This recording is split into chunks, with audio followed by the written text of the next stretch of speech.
Hi guys, we're just waiting for a few other people to sign in. So we'll be with you very, very soon. Hang in there. It shouldn't be more than 30 seconds or so.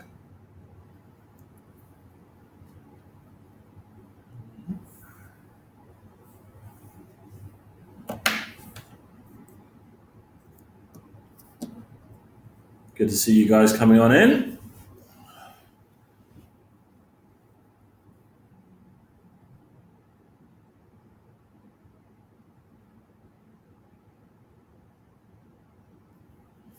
And guys, don't forget to get your questions ready for myself. Um, if you have any questions that you want to ask to begin with straight away, then feel free. I'll be doing a lot of the questions at the end, and I think we'll probably get started pretty soon. Yeah. Okay. Perfect. All right. Well, guys, welcome to today's webinar. This is the first in a weekly series from Omnilytics. So we'll be sharing and discussing true horror stories, legends, and myths from the fashion retail industry, as well as the insights and solutions that we've learned from our extensive experience and also expertise in this aggressively competitive industry.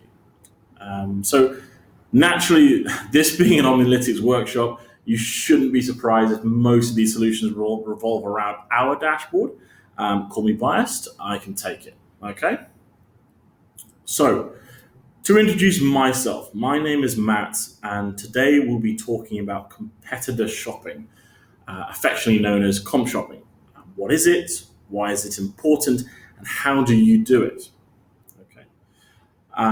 Afterwards, we'll be able to do a few things. Firstly, you'll be able to capitalize on your competitors' weaknesses and strengths. And secondly, have a better understanding of the fashion and retail landscape, plus learn how to best position your brand for success. And finally, being able to identify, monitor changes, and keep tabs on your competition. So you never really have to worry about them sneaking up behind you. Okay? So look, the whole thing should take about 30 minutes. I'm gonna make sure I keep it under the 30 minutes mark. So only 30 minutes to add one of the most important tools in your fashion analytics arsenal. If you're anything like me, then you'll hate webinars that run on for too long. You'll get bored. I'll start to dream about supper, and nothing gets achieved. I understand, so in the interest of time, I won't be stopping for questions until the very end. But my colleague Barry, Hi guys. thank you, Barry, will be taking your questions in the chat box, and any questions that you may have, we can do afterwards. So great timing, Barry. I don't care what the comments say. I think you're a fantastic bloke. Oh, thanks. So, by the way, if you stay until the end, we do have some bonus content for you. So make sure you stick around. And if you find something you agree with or you find valuable, give me a thumbs up or a yes in the comments. My mum says I need validation, so you're really helping me out there. All right. Okay. So a little bit about me. I'm a fairly large human being. I've been known to enjoy a carb or three, and I've played rugby my whole life, which means that I was always outgrowing my clothes and therefore always had to shop for new ones. I couldn't just walk into a store and find a shirt in my size that fit well and fundamentally look good. I had to go from shop to shop comparing fits, sizes, prices, etc. So, in a way, I was already gathering my own internal data to make informed buying decisions. But when you do this as a consumer, that's window shopping.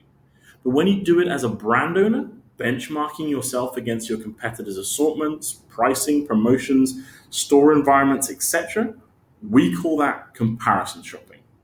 This kind of research is crucial to your success as a business because it arms you with the ability to quickly identify industry trends and adapt to competitor campaigns or strategies in order to maintain a foothold, to outcompete them entirely or expand into new fields unknown. So, with this in mind, before we start, I've got a short competitor analysis checklist that you need to go through. Doing the following will give you a much clearer picture of your competitors so you'll understand why they're doing what they're doing when you eventually start comp shopping. So, Step one, identify and categorize your competitors. It might go without saying, but top tip, know your competitors. I cannot begin to tell you how few brands do this properly. So Google is clearly your first stop, followed by the major marketplaces in your market, like Amazon, Alibaba, Lazada, etc. From there, check out different social media channels, organizations, online communities. Use keyword search tools. Your goal here is to get a wide overview of the landscape before you bucket them into whether they're a direct or indirect competitor. Use a spreadsheet to keep these details organized. Okay? Step two, get personal. Find out their company registration numbers from their receipts, their invoices, look them up on your local registrar, and take a peek at their financials.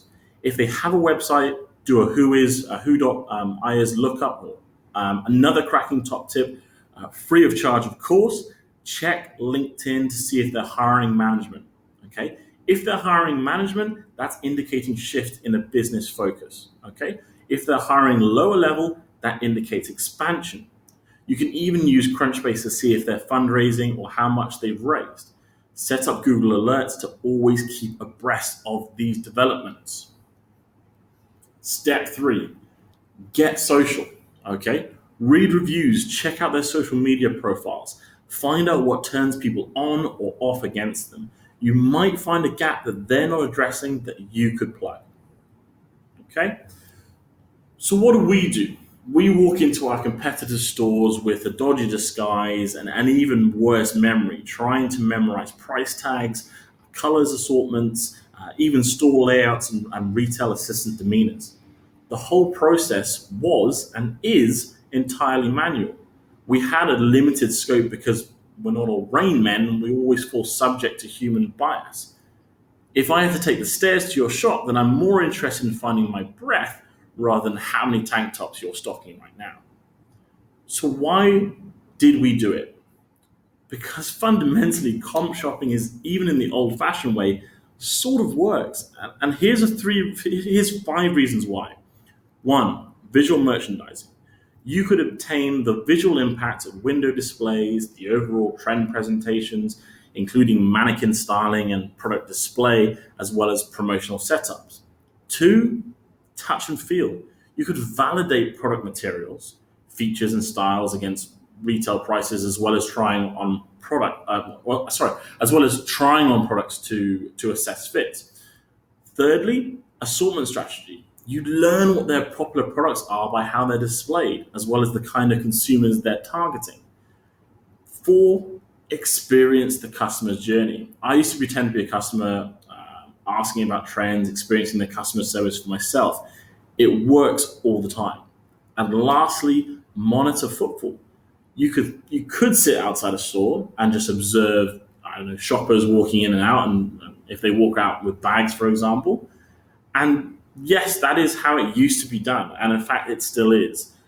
Unfortunately, it is still the most reliable method to obtain qualitative offline retail information. So here's our first lesson. It's all about gathering data. With the rise of e-commerce, brands began putting almost their entire inventory online, which is just as well because Google found out that more than 80% of us research purchases online before buying them offline. This, I guess, wealth of new data was a massive boon because it removed all the inconveniences of offline shopping, offline comp shopping, and scale results all the way up. So now all you needed was a team of interns to click refresh on your competitors' websites.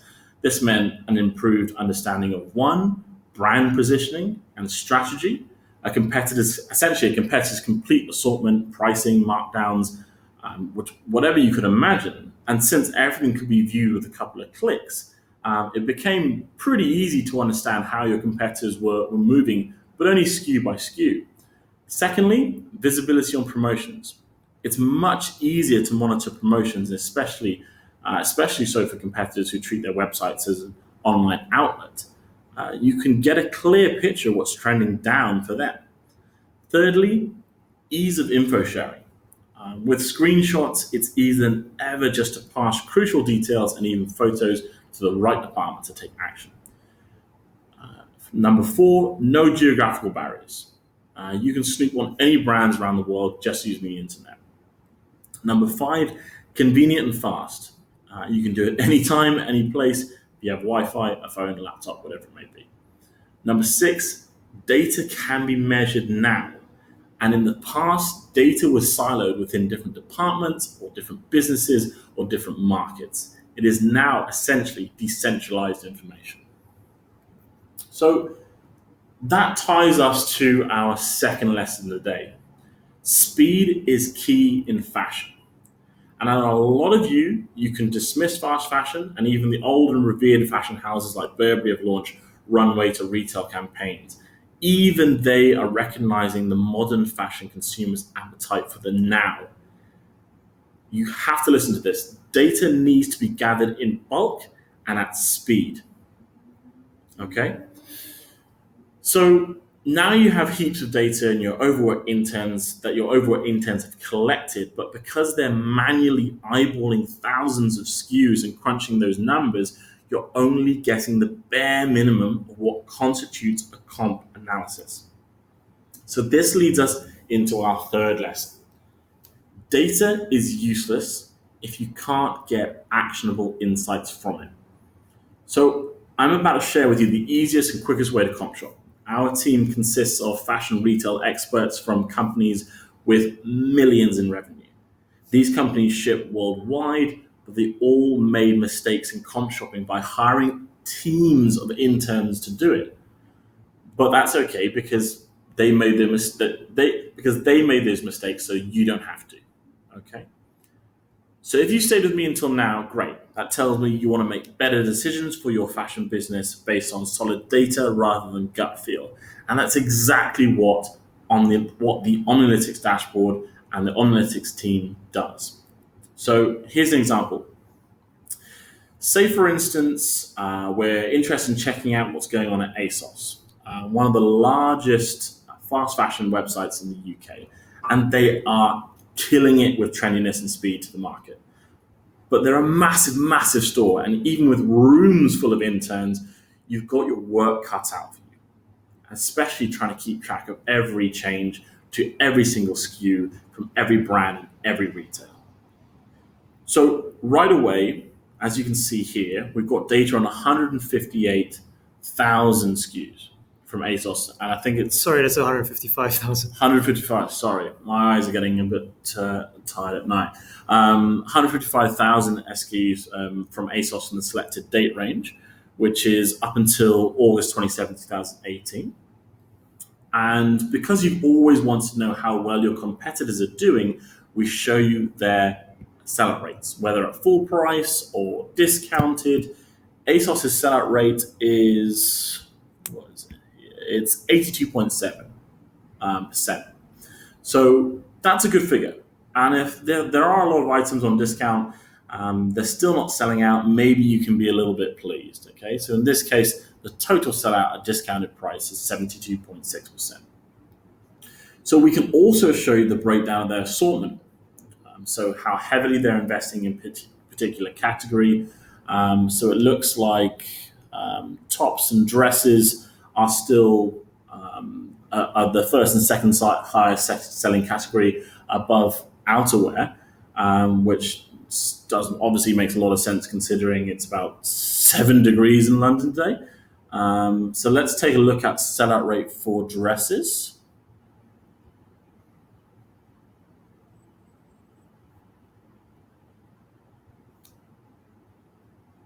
And it should come up here, sellout rate, 27%.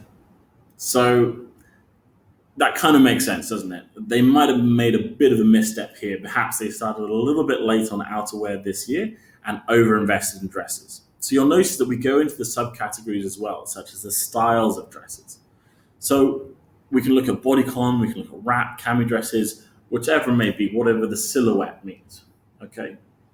So the granulation is there, but what does this mean? This means that there's no more snooping around from rack to rack, sneakily taking photos of price tags or comparing screenshots, because we also show you the price spreads of their entire store. If you're jumping into the same pond as ASOS, you want to be sure your prices are competitive. Okay, even if you're not targeting the same audience segment as they are, you need to keep track of them so you'll know if your price differential is worth the assumed increase in quality that you offer. So, if you're not sure what colors you should be focusing on for production and marketing, let's see what these guys have been doing since the start of November. So there's a big increase, obviously, in blacks and whites, which is to be expected for winter. Perhaps your design team wants to know which shade of black so they can pick up the right fabrics. So if we take a look at black and look at the breakdowns of black, so these are Pantone level colors, and there we go. Purplish black is the most popular selling Pantone level of black in the market. Okay, so aside from colors, aside from sellout rates, obviously sizing is another key issue, particularly in stores, in online stores like ASOS. We've got you covered with that as well. So you can see what their most stock sizes are as well as their respective sellout rates. Perhaps you're a plus size brand and you wanted to see how well those sizes were doing at ASOS. Well, here you go. It's obviously a big range from US 28, US 30, all the way down to conventionally larger sizes like UK 18, UK 20. So we can show you the kind of products that are stocked in that size and also how well they sell out from those sizes as well. So if you don't believe me, you can actually click through to see the products themselves. So let's take a look at some new arrivals. So if we go across to an individual SKU and we click on the SKU itself and then we open it up, we can have a look at which items are new arrivals that have been replenished. So that should be a decent indicator of a hot item. So we've got all the important information in one easy to read view, including sizes, price trend, when it was launched, and here's my favorite bit, when it was restocked and in what sizes. So jokes aside, you will not see information like this anywhere. Not by physically visiting their store or refreshing their website. And let me tell you, this data is crucial.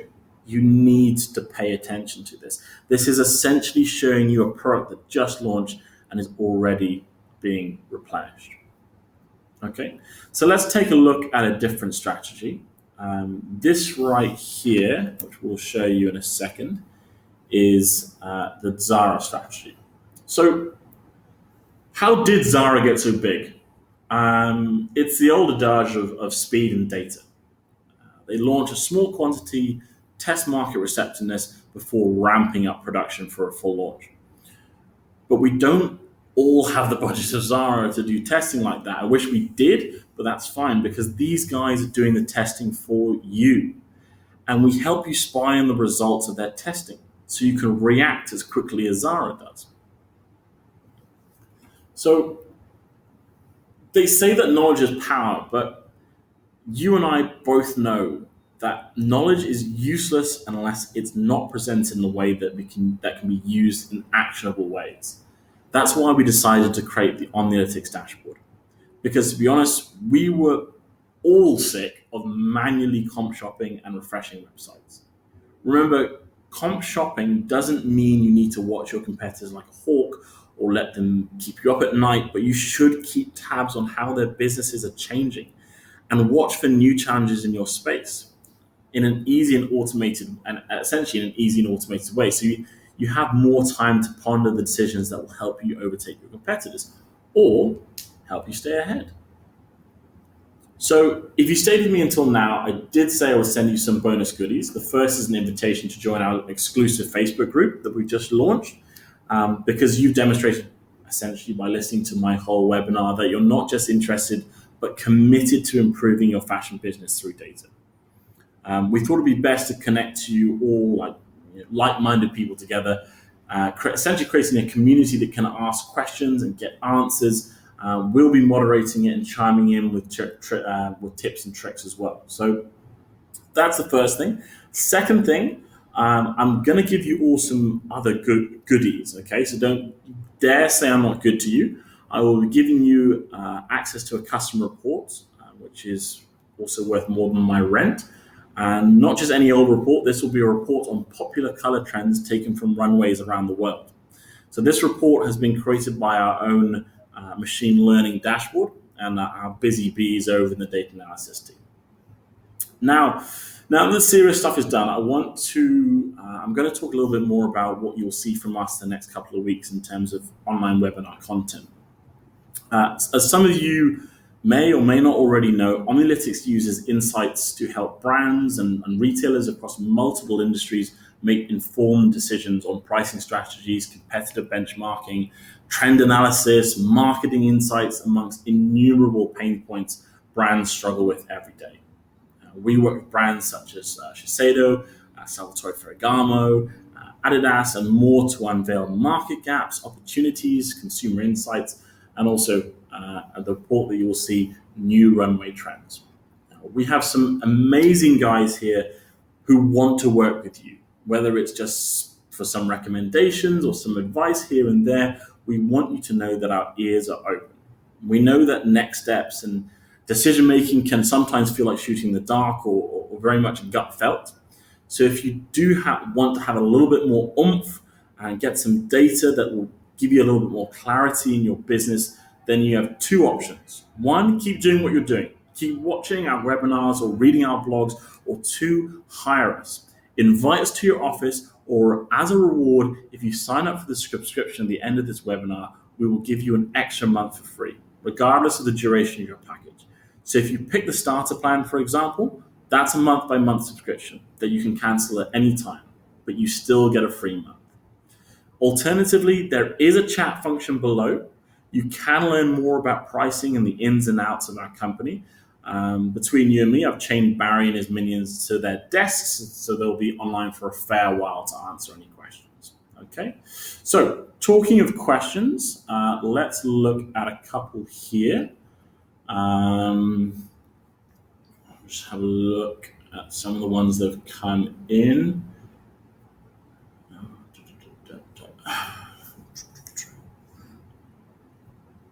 Okay, most of them are quite technical.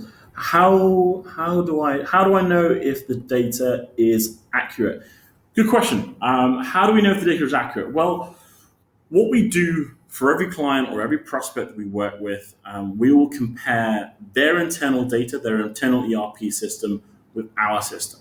Okay, so we've done this with every client, and we have a dedicated QA team that reviews our accuracy on a daily basis. So right now, our inventory and assortment accuracy sits at around 92%. So that 8% discrepancy can be mostly attributed to mistakes on the website that we monitor. So broken links, broken URL links, things like that. Okay, but great question. It's a question that we get asked quite a lot because obviously this is a new area. But that's effectively how we do it. We do it by a case-to-case basis. Okay. Let me have a look at some more questions. Is it legal? Is it legal? Yes, absolutely. We have a dedicated team of lawyers who we consulted before we started this enterprise, obviously 4 or 5 years ago. The only information that we show, the only information that we track is public information. So information that anyone can see. It's just the way that we harvest it, the way that we gather the information is obviously pretty tricky. Costs a lot of money, a lot of time, and we've dedicated ourselves to trying to gather this information for you so you don't have to do it. Okay? What else? Let's have a look. Let's look at one more question. I am an offline company. Okay, so this is a good question. It says, I'm an offline company. I don't really have an online presence. How is this useful for me? As in how is Omnilytics useful for me? Okay, yeah, very good question. Incidentally, actually, McKinsey recently released a report about consumers. And this was just, we read about some consumers in APAC, which is a predominantly offline based community. And what that came back was that 47% of consumers currently shop online before buying offline. And out of that 47%, 61% of those consumers are millennials. And fundamentally the hardest market to sell to, as many of you probably can attest to. This means that the first touch point, where people are first seeing clothes, trends, styles, colors, and prices, is online. And if you don't take this into consideration, and you don't take into consideration your competitors are online too, and if you don't have a presence there, it will make selling much harder for you. Although 95% of sales are made offline in Malaysia and Singapore and Hong Kong or whatever they may be, you still need them to get into your store. And if they cannot do research on your brand, then it's unlikely they'll actively seek out your store in the first place. And those are sort of the hard realities of the 21st century and the hard realities of shopping. And we've seen the same thing happen for 1111. Over 80% of consumers buying on their phone, not even a laptop, on their phone. So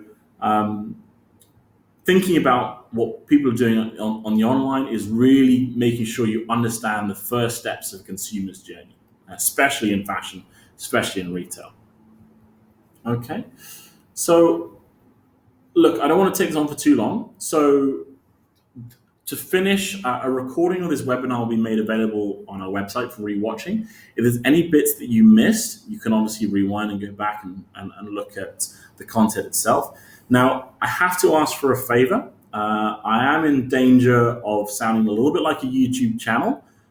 So if you found this webinar useful to you, share this with your blog, your mailing list, your friends. And if it helped you, it could help your friends or anyone who you feel needs a helping hand.